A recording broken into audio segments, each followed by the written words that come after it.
Bienvenidas y bienvenidos, gracias por estar en este programa y gracias a nuestros invitados que están en nuestro estudio de la Ciudad de México de CNN, gracias a David Kramer, que es el presidente de Freedom House, y a Mariclera Costa, directora de Freedom House en México. David Kramer, presidente de esta organización con presencia internacional, con una presencia en el mundo pues de hace muchos años y que, bueno, se dedica evidentemente a la defensa de los derechos humanos, a la defensa de la libertad de expresión, de los derechos políticos, una organización pues con un amplio trayecto a lo largo de la historia. Y David, que es su presidente, está en una visita a México. Bienvenido, David, gracias por estar aquí a este programa.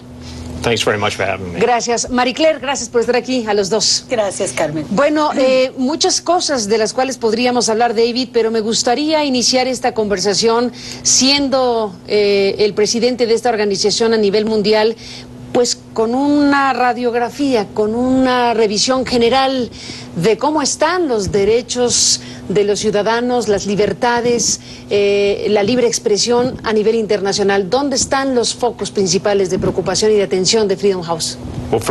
Antes que otra cosa, muchas gracias por haberme invitado. Una disculpa por el hecho de no hablar español, pero afortunadamente tenemos intérpretes que nos están ayudando.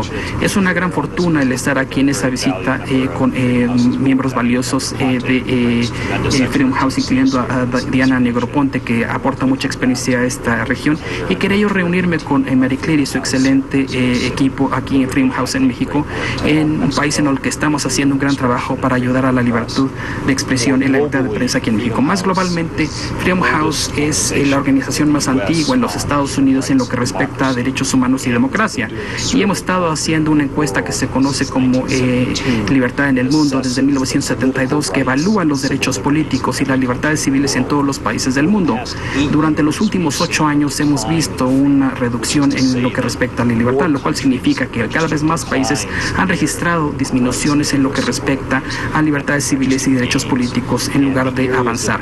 Y las áreas de inquietud en particular han estado precisamente en lo que es la antigua Unión Soviética, en el Medio Oriente, pero también existen actos o incidentes de volatilidad muy altas en África también. En esta región en particular ha habido una estabilidad relativa comparativamente, pero de manera general yo creo que la libertad, podría uno decir, ha disminuido, y ese es un tema que estamos tratando de plantear en el mundo, no solo en los Estados Unidos. Por el alcance de este programa me importa también saber cómo observan la región, particularmente América Latina y desde luego México con esta visita.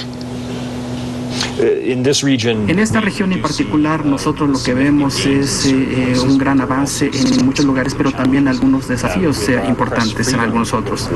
Con el informe de libertad de prensa que hemos publicado desde 1980, hemos registrado disminuciones en el caso de algunos gobiernos de esta región que han tratado de limitar la libertad de expresión y de prensa. Nuestra encuesta muestra que México cae en la categoría de parcialmente libre, y nuestra encuesta, o sea, de libertad de prensa, cuestiona lo anterior. Tenemos 3 categorías: sí, libre, parcialmente libre y no libre. Y es una manera muy directa de evaluar a los países. México en particular está justo por debajo precisamente de la categoría de no libre en lo que respecta a libertad de prensa.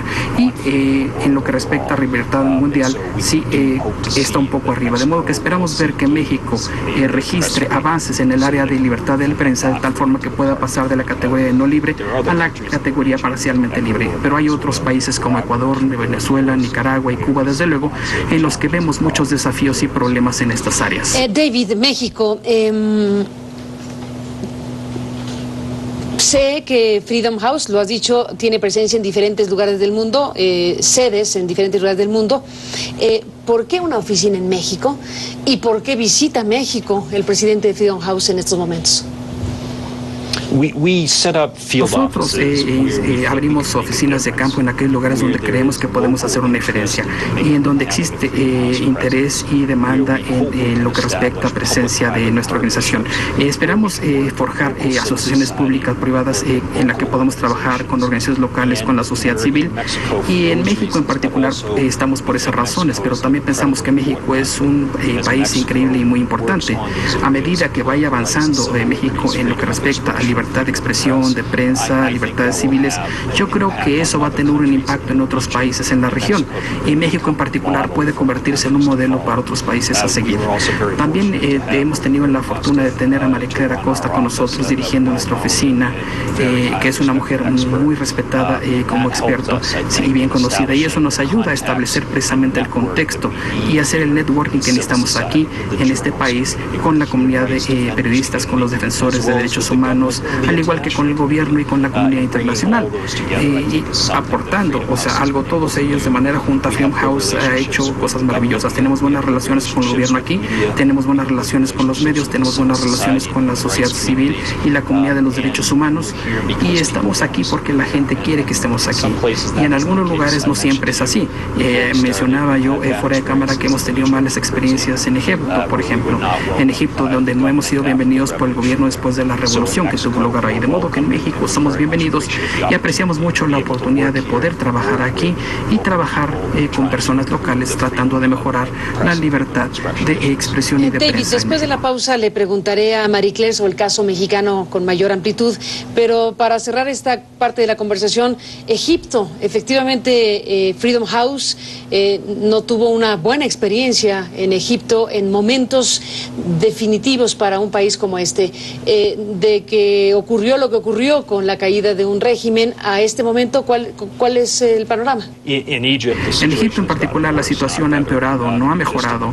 Nada más para aclararlo, nosotros abrimos una oficina en Cairo después de los eventos de 2011, y el 19 de diciembre de 2011 nuestras oficinas y las oficinas de otras organizaciones estadounidenses fueron invadidas por fuerzas de seguridad egipcias. 7 de nuestros miembros del personal, al igual que a 36 otros activistas, fueron sometidos a juicio. Se les condenó en junio del año pasado, en lo que se ve ampliamente como un juicio falso, o sea, políticamente motivado. Nadie lo ha tomado en serio, pero esto ha afectado mucho a las personas, porque muchos de ellos eran egipcios. Hay algunos estadounidenses, hay otros del mundo occidental, pero este es un caso que afectó mucho a los egipcios, sobre todo porque el gobierno no quería que organizaciones como Freedom House trataran de ayudar a promover una mayor libertad de expresión, libertad de asociación, de reunión, y es lo que estamos tratando de hacer. Hubo organizaciones y personas egipcias que queríamos que estuviéramos en Egipto, pero el gobierno decidió que no estuviéramos ahí. El foco en México vale mucho la pena, Marie Claire, ya que estás aquí como directora de Freedom House México, tu propia revisión de lo que está pasando hoy con estas libertades, digámoslo así, derechos y libertades y su situación en un país como el nuestro. Pues mira, yo creo que hay que volver un poco al análisis que hace Freedom House precisamente de esta situación. Y yo tomaría, por ejemplo, el caso de la libertad de prensa, porque ya creo que este es el tercer año que la calificación para México es que no hay libertad de prensa. ¿Y cuáles son los factores que inciden en esto? Bueno, son muy complejos, pero evidentemente tienen que ver, desde luego, con la concentración de la propiedad de los medios. Esto es un factor muy importante que señala Freedom House en su informe, en su análisis. El otro es el tema de la publicidad gubernamental como una fuente de sostenimiento de los medios. Sin regulación. Sin regulación. Bueno, sí legislada, pero no regulada, que ese es un pendiente tremendo que quedó en la reforma político-electoral reciente en México. Así es. Un avance constitucional, pero no lo aterrizaron. Claro. Bueno, pues así. Es una herramienta de poder muy importante. Sí, muy, muy importante. Sin distinción de partido político. Claro. Y que además afecta mucho la seguridad de los periodistas como digamos, lo hemos estado viendo. El efecto inmediato. El efecto inmediato. Y desde luego la libertad de prensa y de expresión. Otro tema, pues, es la existencia de una legislación muy restrictiva en muchos estados de la República. Todavía se penaliza el delito de difamación y calumnia, por ejemplo, en 14 estados o 12 estados. No tengo ahorita el dato preciso en la cabeza, pero sí es en una cantidad grande de entidades federativas. Y bueno, pero quizás el factor que más influye en la falta de libertad de expresión y de prensa es la violencia y la corrupción y la impunidad de los ataques contra periodistas, que es altísima. Es, pues, en fin, del 90%, como en general la impunidad de todas las violaciones a derechos humanos en nuestro país, y incluso hasta de los delitos graves. Pero en el caso de la impunidad de los ataques contra periodistas, pues esto tiene un efecto muy, muy grave en el disfrute de los derechos y las libertades en general de la ciudadanía.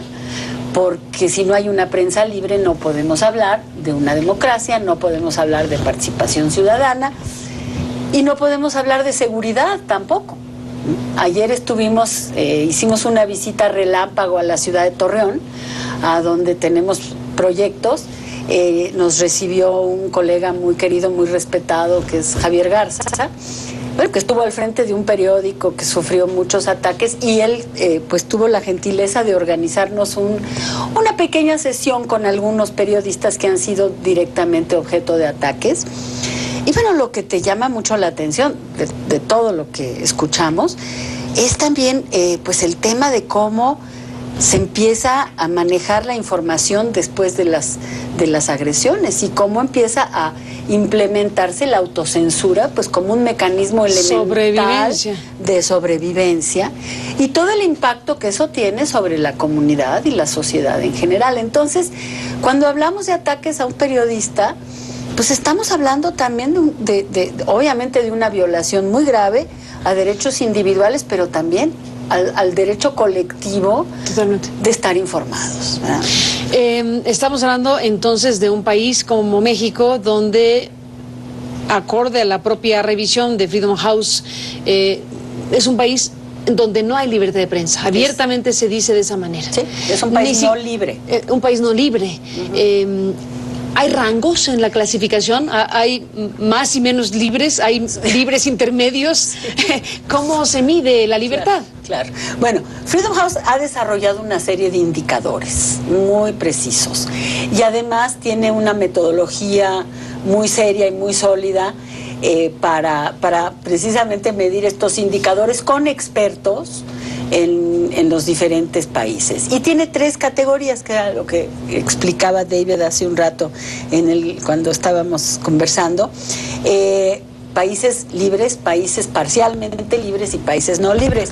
Son categorías muy amplias y él explicaba que en el caso de México la puntuación que hemos recibido, que creo que es como 62 puntos, algo así. 62. Yes. ¿Sobre 100? Yes. 60 es el umbral en el que se empieza a caer en la categoría no libre, de modo que México está 2 puntos por debajo de ello, lo cual sugiere que existe cierta mejoría, pero que si hubiera más, México podría pasar a parcialmente libre. No sé si podría yo añadir algo. Es importante comprender que nuestros reportes no son una calificación sobre un gobierno, son una evaluación o valoración de la situación de las libertades, o sea, de prensa, de expresión y libertades civiles en un país, porque uno puede tener estas libertades y que estas se vean afectadas no solo por actores estatales, sino por otros no estatales. Y yo creo que la principal razón de la reducción en la calificación para México, sí, porque hubo influencia de actores también no estatales, como los carteles, que son muy peligrosos y que impiden que los periodistas reporten sus historias. Pueden perder la vida. Entendiendo que cada uno de los elementos en los que se coloca esta calificación son importantes, ¿hay uno en particular que incida de peor manera en una libertad que no se produce plenamente en México? Es decir, acorde a los casos conocidos y a las situaciones estructurales, por ejemplo, la concentración de medios, si Freedom House se pronuncia al respecto, ¿coloca por encima de otros asuntos a resolver o los coloca en la misma dimensión? No, los coloca en la misma dimensión, pero sí en el informe hace énfasis en que el tema de la violencia y la impunidad y la corrupción son un factor muy importante. Yo creo que hay temas que son más a largo plazo y hay temas que son muy urgentes. Pero cuando un periodista es víctima de una agresión violenta, bueno, mandó un mensaje aterrador. Sí, más urgente que un asesinato no puede haber. Exactamente, ¿no? Entonces, nosotros tenemos un programa aquí en México, es un programa que ya está en su 3er año y realmente pues hemos intentado diseñar una estrategia para ir combatiendo pues cada uno de estos frentes. Sí, Sencillamente, al escuchar a María Claire describir todo lo que estamos haciendo, quisiera tocar el punto más amplio acerca de cómo Freedom House maneja las cosas en lugares como México. Valoramos la situación a través de nuestros informes, nos dedicamos a todo lo que es actividades de incidencia, incluyendo este mecanismo para proteger a los periodistas, pero también tenemos diseño de programas para tratar de hacer una diferencia y ayudarle a los periodistas a que trabajen junto con la sociedad civil y el gobierno, de modo que no solo, en algunos casos los gobiernos nos ven como críticos, pero realmente tratamos de hacer algo acerca de la situación y no nada más la evaluación. Nosotros además tenemos toda una agenda internacional, nos hemos pronunciado mucho en Naciones Unidas sobre el tema específico de la libertad de expresión en México. Pero también trabajamos o intentamos trabajar con las organizaciones muy de la base, con la gente que necesita realmente apoyo y acompañamiento para poder avanzar sus causas, ¿no? David, déjame cerrar este programa con algo que me pregunto sobre Freedom House. ¿Cuál es la postura de Freedom House sobre casos relacionados con la información asociados al caso Julian Assange de Wikileaks o Edward Snowden? Esta situación que se vive y que desde luego nos habla de una nueva realidad respecto a volúmenes gigantes de información que son desclasificados o llevados a la presencia pública, pero no exentos de una gran polémica. Sobre el caso Wikileaks y las particularidades del caso Julian Assange y Edward Snowden, ¿cuál es la postura de ustedes sobre ese debate abierto, digámoslo así? Yo creo que tenemos que separar los temas aquí. Yo creo que el caso de Wikileaks y de Julian Assange, o sea, fue un caso en el que hubo liberación de información o publicación de información y no se sospecha de que haya existido actividad criminal. No tenían en su posesión información clasificada. Es la persona que tenía en sus manos la información clasificada la que se lo proporcionó a Wikileaks, a Julian Assange, y la que está enfrentando juicio y fue condenada. De modo que yo distinguiría entre el distribuidor, por así decirlo, que nunca estuvo en posesión de la información y que nunca juró proteger esa información clasificada, y su diferencia con aquellos que sí juraron proteger esa información y luego la hicieron pública. De modo que yo creo la liberaron, la hicieron pública sin considerar las consecuencias. En algunos de esos cables había nombres de personas que tenían conversaciones con embajadas de Estados Unidos, que recibieron financiamiento o ayuda de programas estadounidenses, y esas personas fueron puestas en peligro y en riesgo. De modo que yo creo que la publicación indiscriminada del material es algo que hay que revisar y considerar. Sin embargo, somos una organización que cree en la libertad de expresión, de prensa y de información, de modo que también estamos convencidos de que es importante que la gente tenga tanto conocimiento y conciencia acerca de lo que los gobiernos están haciendo y que tienen planeado. Pero yo trabajé en el Departamento de Estado de Estados Unidos durante 8 años y manejé mucha información clasificada en aquel entonces también entiendo la importancia de proteger esa información clasificada, porque su publicación puede poner en peligro los intereses de seguridad nacional de Estados Unidos o de otras personas. No debatiremos sobre el punto, David, pero dejemos ahí tu explicación. Independientemente de la valoración de Freedom House sobre acceder y divulgar de esa manera información relevante, más allá de ese debate, está exhibido mundialmente un conjunto de mecanismos que ponen en riesgo o atentan libertades de todos. Libertad, privacidad, protección de los datos. De esa parte de la historia que dice Freedom House, más allá de cómo lo hizo Edward Snowden o lo que acabas de decir, ¿qué sucede con las libertades de los ciudadanos cuando la mecánica de espionaje selectivo y masivo pues está exhibida de esta manera? Hemos tenido ya algunas discusiones en la organización acerca de la Agencia de Seguridad Nacional en los Estados Unidos y su papel. Tendemos a pensar que la comunicación de las personas debe protegerse en la medida de lo posible, tanto como sea posible. No estamos a favor de la sobreregulación en este sentido, pero al mismo tiempo creo que tenemos que entender que cuando las personas se comunican a través de un medio de transmisión, ya sea a través de un viejo teléfono o una BlackBerry o un iPhone o una computadora o correo electrónico, uno debe asumir que alguien en algún lugar va a ver posiblemente esa comunicación. De modo que yo le sugeriría a las personas sencillamente que den por hecho que alguien en algún lugar, dependiendo de lo que estén platicando, podría estar interceptando o revisando ese tipo de comunicación. Ahora, la cuestión de la privacidad ya no es como antes. Antes había este dicho en el sentido de que entre caballeros no se lee el correo, pero siempre ha sido así, desafortunadamente. El espionaje es una actividad muy antigua. Los amigos se espían entre sí, enemigos contra enemigos, de modo que yo creo que también tenemos que entender que en estos tiempos, en ocasiones, esta supervisión por parte de estas agencias tiene inconvenientes en los que hay inquietudes en cuanto a la invasión de la privacidad de las personas, pero también eso tiene que ver con seguridad contra amenazas potenciales. Es un balance difícil. Yo pienso que hay un problema también de garantías judiciales en este sentido, ¿no?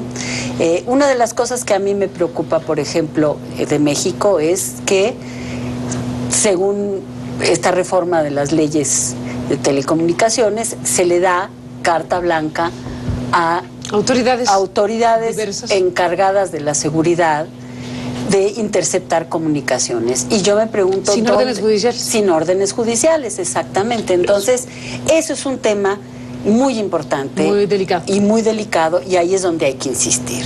Es decir, porque,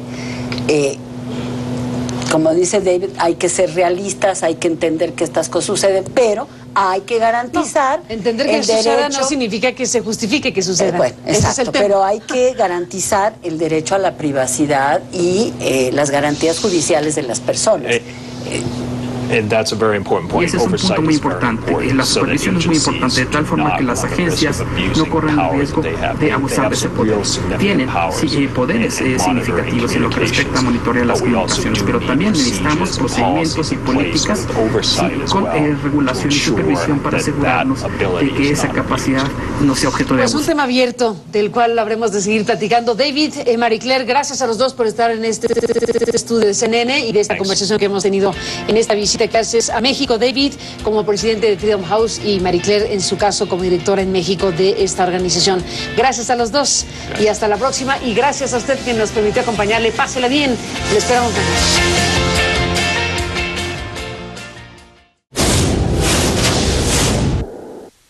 Documentar casos. En el último decenio, las denuncias por tortura y malos tratos en México han aumentado un 600%. Es lo que señala el más reciente informe de la organización Amnistía Internacional sobre el tema. La tortura y los malos tratos siguen generalizados y persistentes en México, y la impunidad prevalece y el acceso a la justicia para las víctimas es casi nulo. El informe documenta casos como el de Rogelio Amaya, quien fue detenido en Ciudad Juárez, Chihuahua, junto con otras personas el 11 de agosto del 2010, y quien asegura que bajo tortura lo obligaron a grabar un video donde se inculpaba por la explosión de un coche bomba registrada en esa ciudad el 16 de julio del mismo año. Aquí nos vuelven a torturar, nos vuelven a golpear, amenazas. Fue tortura psicológica, física. El objetivo de ellos eran que nosotros grabáramos unos videos, que el cual lo hicimos en Ciudad Juárez. Era mucho el dolor, nos desmayábamos, nos tenían amenazados con las familias. Buenos días. Poco más de 3 años después fue liberado al encontrarse pruebas de que su sentencia se había basado en una confesión bajo tortura. Amnistía Internacional sostiene que desde 2006 a 2013, la Procuraduría General de la República inició 1.219 investigaciones sobre denuncias de torturas, pero solo se presentaron cargos en 12 casos. Dentro de las recomendaciones contempladas en el informe, se sugiere al gobierno mexicano, entre otras, que retire al Ejército y a la Marina de tareas de seguridad pública y que aumente los recursos dedicados a la investigación de casos de tortura. Consultados por CNN, la Secretaría de Gobernación y la Comisión Nacional de Derechos Humanos señalaron no tener al momento comentarios sobre este informe.